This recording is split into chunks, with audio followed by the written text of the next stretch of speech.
ISA ਜ਼ਹਿਰ ਪੀਰ। ਹੁਣ ਤੁਸੀਂ ਆਖੋ ਜ਼ਹਿਰ ਪੀਰ ਦੇ ਵਿੱਚ ਇਹ ਜਿਹੜਾ ਸਾਡਾ ਇਦਾਰਾ ਬਣਦਾ ਪਿਆ ਇਹ ਕਿੱਥਾਂ ਬਣਦਾ ਪਿਆ? ਇਹ ਐਸੀ ਖੂਬਸੂਰਤ ਜਗ੍ਹਾ ਦੇ ਉੱਤੇ ਬਣਦਾ ਪਿਆ ਜਿੱਥਾਂ ਸਿਲਾਬ ਹੀ ਨਹੀਂ ਆਉਂਦਾ। ਅੱਜ ਕੱਲ੍ਹ ਸਿਲਾਬ ਦਾ ਜ਼ੋਰ ਹੈ ਤੇ ਪਾਣੀ ਘਰੇ ਪੇਠਾ ਵਹਿੰਦੇ ਔਰ ਐਰਿਆਂ ਦੇ ਤੱਲੋਂ ਟੱਪਿਆ ਵਹਿੰਦੇ। ਅਸਾਂ ਊਂਜਾ ਤੇ ਸੈਂਟਰ ਬਣਦੇ ਪਏ ਜਿਹੜਾ ਜ਼ਹਿਰ ਪੀਰ ਦਾ ਖੂਬਸੂਰਤ ਤਰੀਨ ਸੈਂਟਰ ਹੈ, महफूज तरीन सेंटर है। धियां दे बाल आवन, धीरी वर्गे पुत्र आवन या बदमाश पुत्र आवन, सारे वास्ते बेहतरीन सिस्टम है, बेहतरीन निज़ाम है और बेहतरीन लोकेशन है। तुसा बुझो केरी जगह ते बुझो तारे कने थोड़ा जहा टाइम है तुसा कमेंट करो कि केरी जगह दे उत्ते ISA जहर पीर दा सेंटर बनना पे।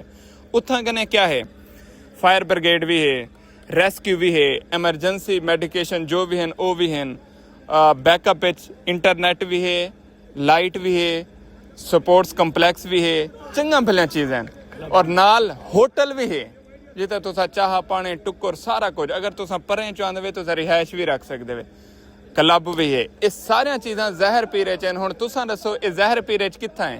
ये नाल तुसा शोर सुनदे पियो सो, नाल बाल मैच ही खेद देखने इनको जरा मैं झलक दिखा चा।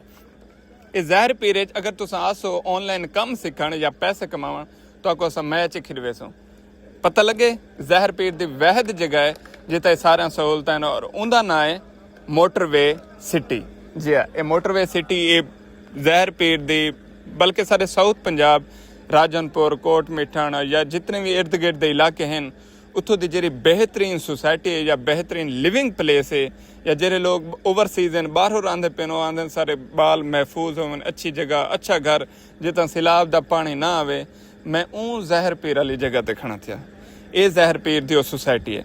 लेकिन मैं आधा क्या आखना इतना असा सेंटर बने पे हैं जिथा तुहारे बालों को रोज़गार सीखे सो, जिथा तुहारे बाल आके मेहनत करे सन, काबिल बन सन, रोज़गार कमा सन, साकू दुआवां करे सन।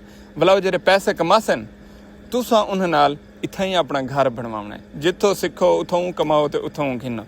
इन बेहतरीन सोसाइटी का मैं इंतखाब क्यों किते? क्योंकि इतना सारियां सहूलत हैं। अगर मैं कहीं बई जाते ट्रेनिंग सेंटर बनावा हाँ, मेरे को लोकेशन का इशू हो गया, VIP माहौल ना मिलया तो इर्द गिर्द मसाइल ज़्यादा होवे ना, ई वजह कने मैं मोटरवे सिटी का इंतखाब किते। अगर तुसा भी बिजनेस करना हो ही सोसाइटी जा सकते वे, अदरवाइज मोटरवे सिटी ISA जहर पीर जिंदाबाद। तो इन टाइम जी सारी टीम खड़ी है, ये प्रिपेयर्ड है नवे सेंटर वास्ते। इवें समझो नवे सेंटर की टीम है और इंशाअल्लाह यकम की क्या सही यकम अक्तूबर को इतना पहली बर्थडे हो सी इंशाअल्लाह। तो तुहाडे नाल मुलाकात थी सी और यकम बर्थडे को असीं इत्थे टूरनामेंट भी करे सूं, बल्कि हाँ नवा आइडिया आ गया जहर पीर दी छोटे छोटे टीमां ने उन्होंने सर्वे सूं इनाम मैं देसां, मैच खिलवे सूं, मैच खेल सो जीते सो जरा जिससे को डॉलर कमावना सा फ्री है सीखे सा। ठीक है ना? बेहतरीन प्रोग्राम मुफ्त सीखन, पैसे ही कमावें ते काबिल ही बने इंशाअल्लाह। जहर पीर और जहर पीर वाले वास्ते एक दफ़ा वाला मैसेज है, इन वीडियो को ज़्यादा कने ज़्यादा शेयर करो, मोटरवे सिटी का विजिट करो तो अपने बालों को इतना दाखिल करो। तो जेरे नौजवान वे बाल वे तुसा इतना मैच खेलो, लैपटॉप ही चाहती हो, पैसे ही कमाओ तो सारा साथ ही दो। वीडियो को लाजमी शेयर कर छोड़ो।